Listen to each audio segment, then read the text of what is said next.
Boa noite, a paz de Cristo, amém? Curioso como os louvores vão se encaixando naquilo que Deus colocou no meu coração para repartir com vocês hoje. Nós declaramos aqui que a casa é dele, a casa pertence ao Senhor. E qual é essa casa na nova aliança? Essa casa é o nosso coração. Nós somos a morada de Deus. E também declaramos que Ele é o Emanuel, é o Deus conosco, Deus dentro do barro, o Deus que escolheu habitar dentro de você. E também declaramos que o nome de Jesus é poderoso. E tem tudo a ver com aquilo que Deus ministrou no meu coração, porque a pergunta que Deus me fez é a pergunta que eu vou repetir para vocês. Se declaramos de maneira insistente que conhecemos a Deus e que Deus habita em nós e que Deus nos visitou, porque a nossa vida continua da mesma maneira. Se Deus faz morada em nós, porque as pessoas não conseguem testemunhar que nós somos pessoas diferentes. Se o Emanuel, o Deus dentro do barro, mora dentro da gente, porque nós não conseguimos testemunhar esse evangelho vivo na nossa rotina diária.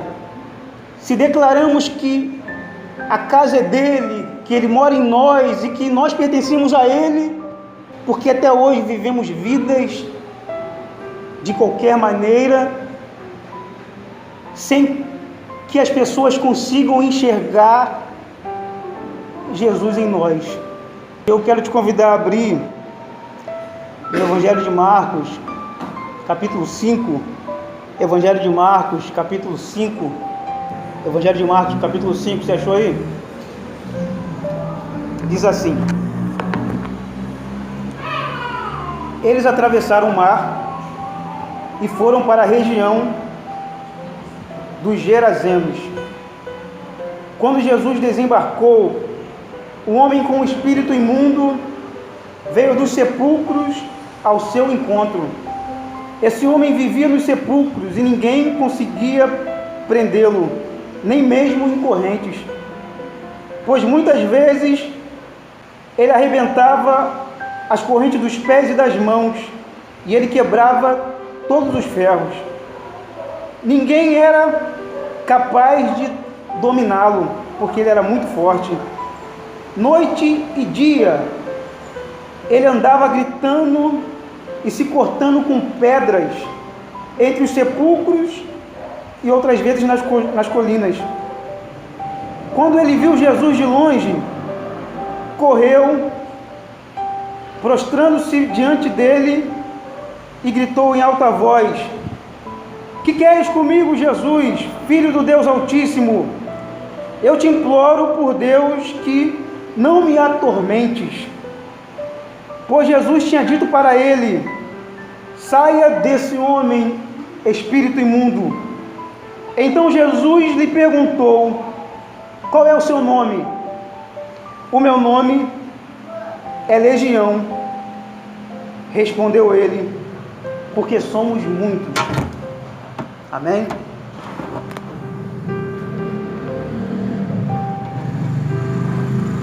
Essa semana eu ouvi um sermão em que o rapaz justamente falava sobre as maneiras inusitadas de Jesus operar. Como Jesus sempre operava onde ninguém esperava e na vida dos menores. Então, quando Jesus vai para Gadara, ele vai fazer uma visita específica. Ele não vai visitar a pessoa mais importante da cidade. Ele não vai visitar a maior representação política, nem a maior representação religiosa da cidade de Gadara. Ele não vai conversar com os governantes da cidade. Jesus vai justamente ao encontro daquele que na ótica humana era um nada, um desprezado, um acorrentado, um abandonado, um endemoniado. É esse homem que Jesus vai visitar na cidade de Gadara. Possivelmente esse homem carregava nele as impressões tanto espirituais quanto psicológicas que aquela cidade carregava, porque aquela cidade estava sob o domínio invasivo do Império Romano, estava subjugada à autoridade do Império Romano. E esse homem, talvez pela sua alta sensibilidade, ele carregava nele várias impressões. Ele tinha problemas no âmbito familiar, nós vamos entender aqui no decorrer da história. Ele tinha nele uma sensibilidade um tanto quanto aguçada. E o texto vai dizer que ele está no sepulcro. Os homens o deixam largado no sepulcro, porque não podendo eles matá-lo, eles preferem deixá-lo conviver com quem já estava morto. É como se na ótica da população de Gadara, aquele homem fosse um morto-vivo, não tinha como habitar junto com as pessoas sadias da cidade. Então eles mandam aquele homem para conviver junto com os mortos. E o texto diz que ele, por horas, era acorrentado nos pés e nas mãos, mas em algumas crises que ele tinha, em algumas possessões, a força era tão forte que ele conseguia arrancar todas as correntes dos pés e das mãos. Esse homem possesso, esse homem morto-vivo, esse homem que era um nada para aquela sociedade que Jesus resolve visitar. Ainda bem que Jesus, ele sempre prefere os nadas, os ninguéms, os desprezados e os abandonados. Ainda bem que Jesus prefere aqueles que não são, para confundir aqueles que pensam que são.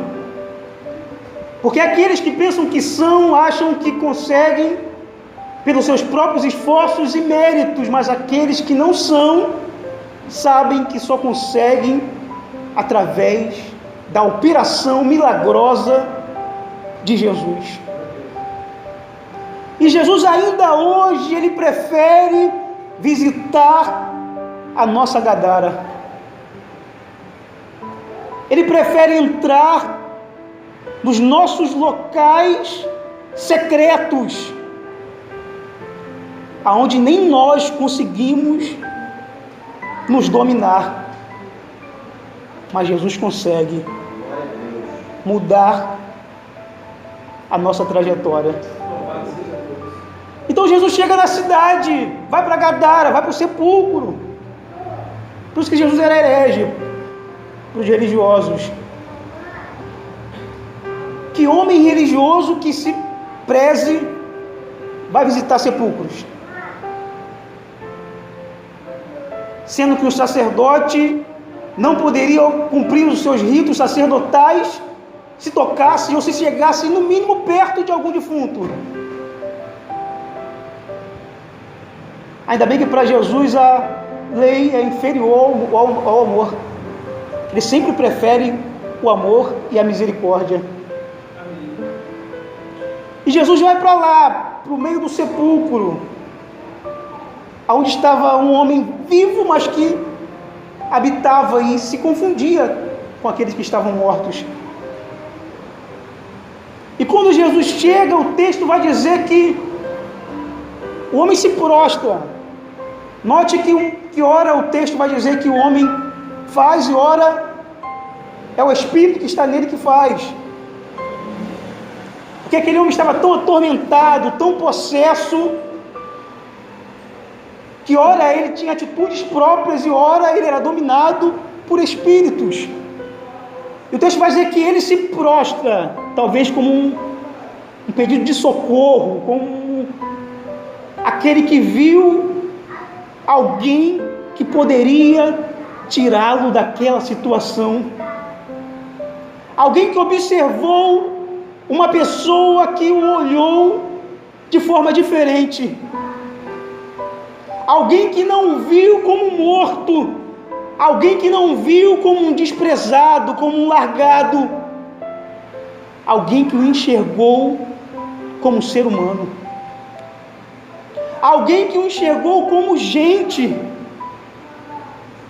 Alguém que o viu não como um possesso, mas que o enxergou como um filho de Deus. E ele corre, cai aos pés de Jesus e suplica. Versículo 6, quando ele viu Jesus de longe, correu e se prostrou aos seus pés. Que queres comigo, Jesus? Aqui já não é mais um homem, porque aquele homem, na sua sã consciência, não sabia quem era Jesus. Aqui já são as impressões, os espíritos, a possessão que habitava dentro dele. E esses espíritos perguntam: o que o Senhor quer conosco? Porque o diabo sabe quem é Jesus. O diabo sabe o poder que Jesus tem. O diabo sabe que ele só reina enquanto Jesus não chega. O diabo sabe que ele só tem poder enquanto o mais poderoso não resolve operar. O diabo sabe que ele só domina quando o mais valente não chega. Quando o mais valente chega, é chegado o final da operação demoníaca. O momento deles não conseguirem mais subjugar aquele homem. Porque o Filho do Deus Altíssimo visitou aquele cemitério. Porque o Filho do Deus Altíssimo visitou aquele homem que até a família havia abandonado. Qual é o nosso sepulcro que necessita urgentemente de uma intervenção da parte de Deus? Onde mora em nós aquilo que está morto e subjugado por espíritos que necessita urgentemente que Jesus, como você se chama? Qual é o nome daqueles que habitam dentro de você? Os demônios que nos fizeram chegar hoje aqui, atormentados, sem conseguir discernir qual é a nossa verdadeira identidade, porque a identidade daquele homem era confundida com as identidades que carregavam, que habitavam dentro dele, que ele carregava em si. Os traumas familiares, as frustrações, a possessão de toda uma cidade, era como se morasse dentro daquele homem. Ele era o bode expiatório daquela cidade. Por isso preferem largá-lo no cemitério, porque uma vez aquele homem entregue entre os mortos, toda a cidade conseguia continuar a viver como se nada estivesse acontecendo. Eles poderiam fingir que não eram também mortos-vivos. Eles conseguiam disfarçar que aquela possessão não era uma possessão que também habitava dentro deles. O gadareno era um endemoniado de estimação de toda uma cidade. E Jesus, sabendo que o libertando, ele faria com que toda a cidade percebesse os demônios que habitavam cada um daqueles habitantes. E se Jesus hoje chegasse na porta da nossa Gadara e perguntasse: qual é o seu nome? Como você se chama? A resposta daquele homem para Jesus é: o meu nome é Legião. Porque eram muitos. Qual seria a nossa resposta? Quais são os entes demoníacos e atitudes demoníacas que habitam dentro de nós? Qual é o nível da nossa possessão quando ele declara com sinceridade que dentro dele habitavam muitos? Quais são os entes que conseguem nos fazer com que nós confundamos a nossa própria identidade? Aquele homem não tinha mais nome próprio. O nome dele era endemoniado. Ele não tinha mais identidade própria, porque a legião que morava nele roubou dele a própria identidade. Então a pergunta sincera que nós devemos fazer hoje, diante da presença de Jesus, porque Jesus está aqui, Ele mora no nosso coração e quer nos libertar. A pergunta sincera a ser feita é: quem são aqueles que conseguem roubar a nossa identidade própria? E quando eles declaram, nosso nome é legião, porque somos muitos, ali começa o processo da libertação. E eles imploram assim para Jesus: por favor, não nos faça ir embora daqui. Note o nível de opressão que habitava na cidade de Gadara. Os demônios não queriam sair daquela cidade. Os demônios estavam familiarizados com aquela cidade. Os demônios sabiam que naquela cidade o que mais existia eram corpos e casas para eles habitarem. E eles imploram: por favor, Jesus. Eles têm que implorar diante da presença do poderoso Jesus: não nos mande embora, nos mande para essa manada de porcos que está aqui. E Jesus permite, o texto vai dizer, que quando eles entram na manada de porcos, eles fazem com que os porcos se lancem precipício abaixo, e os porcos morrem. E o texto volta a atenção para o gadareno, e eu quero voltar de novo a atenção para o gadareno. O final do texto vai dizer assim: quando os homens que veem o seu lucro ser desperdiçado com os porcos mortos e com aquele homem que não era mais possesso, porque a libertação de Jesus é instantânea. Jesus deu uma ordem e a legião foi obrigada a sair daquele homem. Quando eles percebem que o endemoniado de estimação não era mais endemoniado, eles convidam Jesus a se retirar da cidade, porque para eles era muito melhor aquele homem continuar endemoniado. Para eles não trazia nenhum benefício aquele homem ficar sarado, ficar curado, ser liberto, porque aquele homem liberto seriam obrigados a olharem para eles mesmos, porque aquele homem era o exemplo de alucinação. Então, quando alguém falava de alguém atormentado, era o gadareno. Então, qualquer um que fosse só mais ou menos endemoniado não precisaria confrontar os demônios que moravam dentro dele, porque ele iria apontar para aquele que era o maior endemoniado de todos. Então, uma vez esse homem liberto, era como um espelho para toda a população. Então, quando eles olhavam para o homem liberto, são, curado, sarado, a verdade de Deus era esfregada na cara deles, que aquele homem não era mais possesso. E obrigatoriamente a possessão dos outros, que era muito inferior, ficaria evidenciada. Está lá o homem curado, ele roga para Jesus. Versículo 18: quando Jesus entrava no barco, o homem que estava endemoniado suplicou-lhe para que fosse junto com Jesus. Olha a diferença do ex-possesso para toda a população que estava possessa. Enquanto a população expulsa Jesus e não quer estar perto de Jesus, porque quando convidamos Jesus para entrar na nossa casa, devemos estar preparados para que toda a sujeira que habita em nós seja evidenciada. Iria evidenciar os demônios que moravam dentro de cada um. Então a população possessa prefere expulsar Jesus. E aquele que não é mais endemoniado, ele implora para acompanhar Jesus.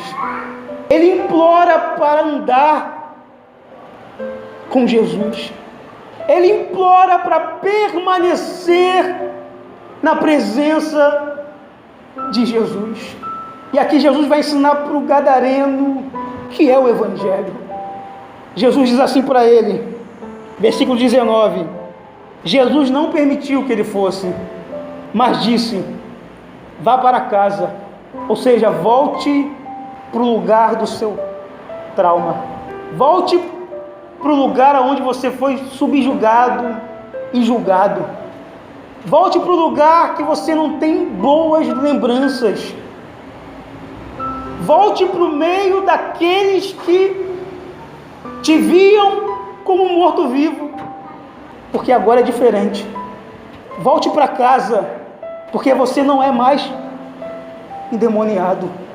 Os seres que te atormentavam não moram mais dentro de você. Volte para casa, porque outrora você era um morto-vivo, mas o dono da vida soprou nas suas narinas.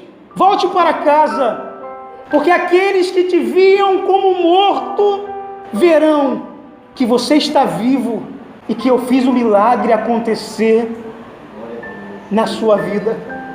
Volte para casa, porque eu quero restituir o seu vínculo familiar.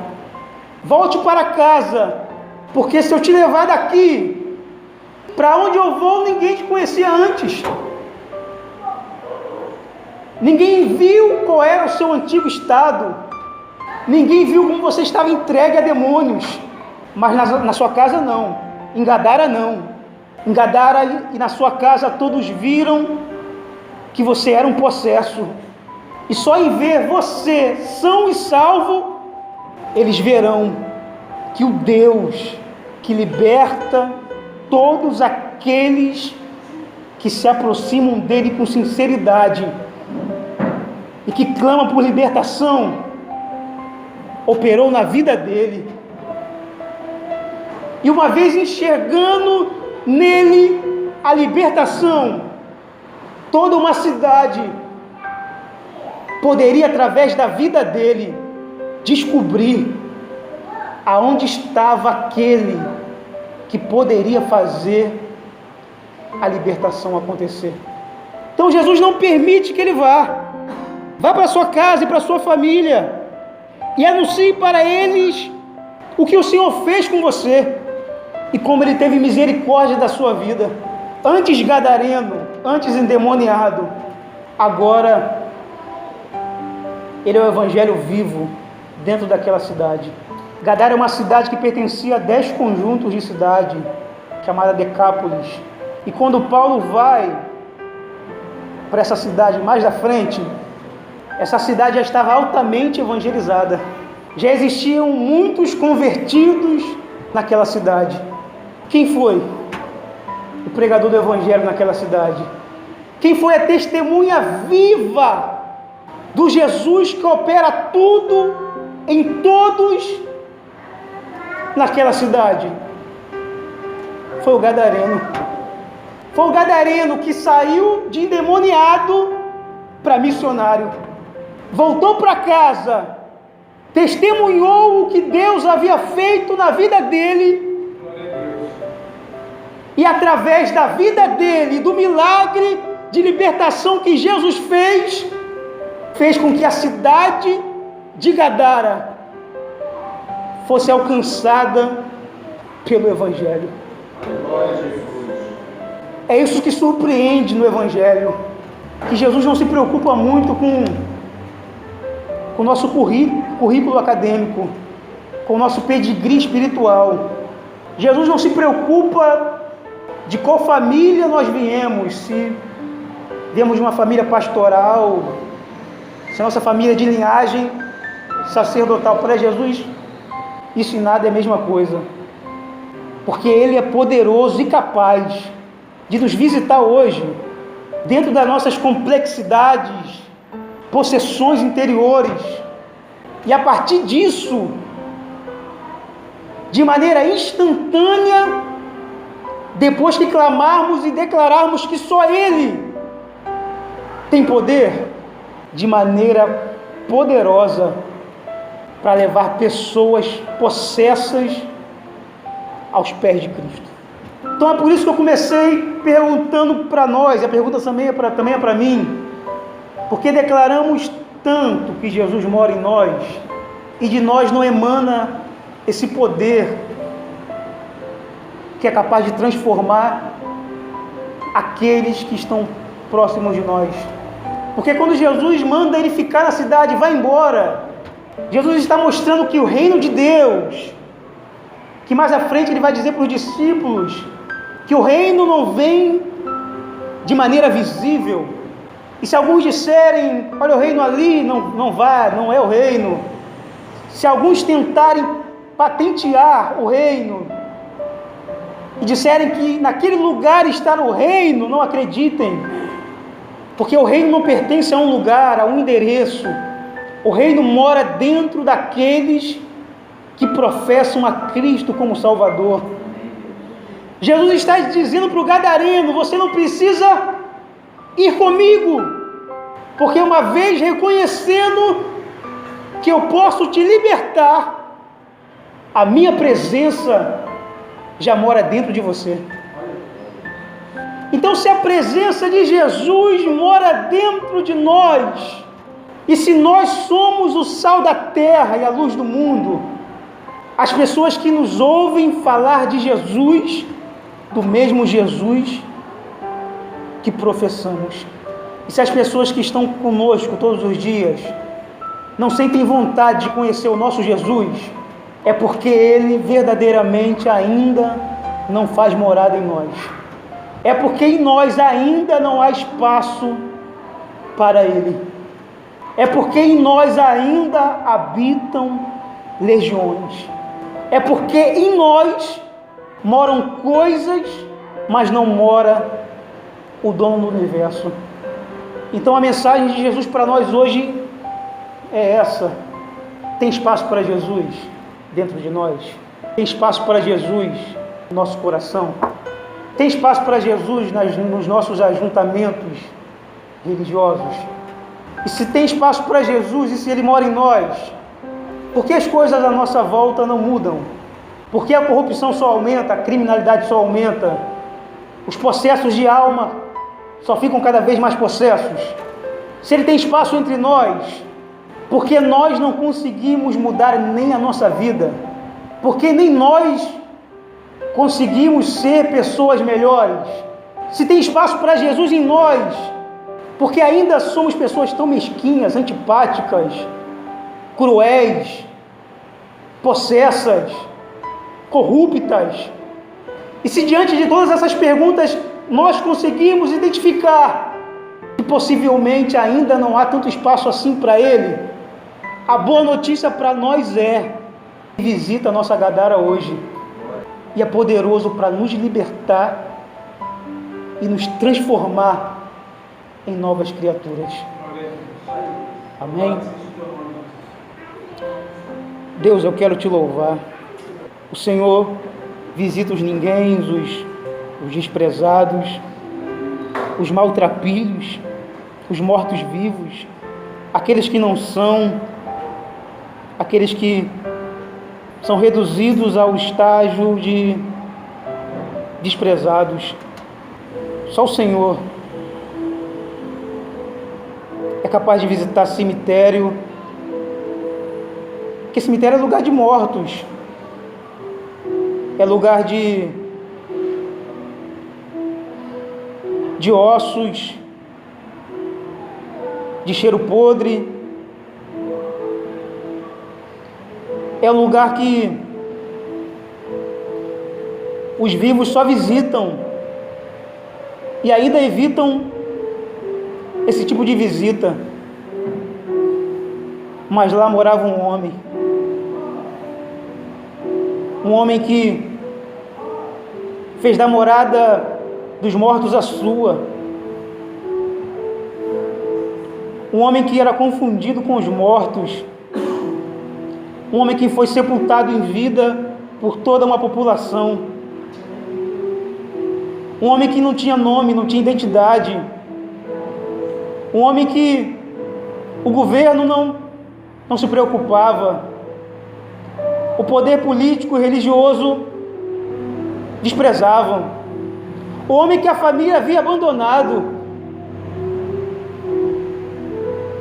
um homem que não tinha motivos humanos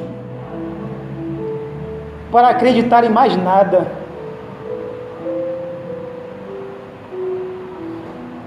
Mas o Senhor Jesus, que de maneira surpreendente atravessa de barco por uma cidade, e dentro dessa cidade vai visitar o cemitério, porque Jesus gosta desse tipo de desafio. Jesus gosta de fazer do nada emanar o seu poder. Jesus gosta de pegar o desprezado, o caído, e fazer com que do caído a sua glória resplandeça. E Pai, se estamos hoje reduzidos à estatura de pessoas caídas,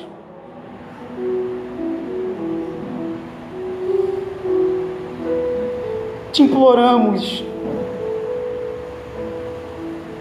visite a nossa Gadara, visite o lugar que ninguém mais quer visitar, essa parte do nosso ser que nem nós queremos visitar, porque é uma parte em nós que nós preferimos esquecer que existe, porque está morta. É moradia de defuntos, de expectativas, de projetos, de vontades que já estão sepultadas.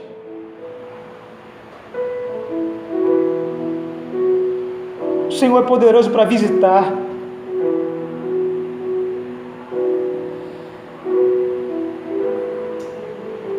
Quando o Senhor visita,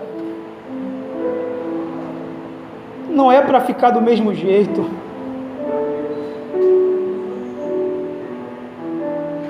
Quando o Senhor visita, tudo muda.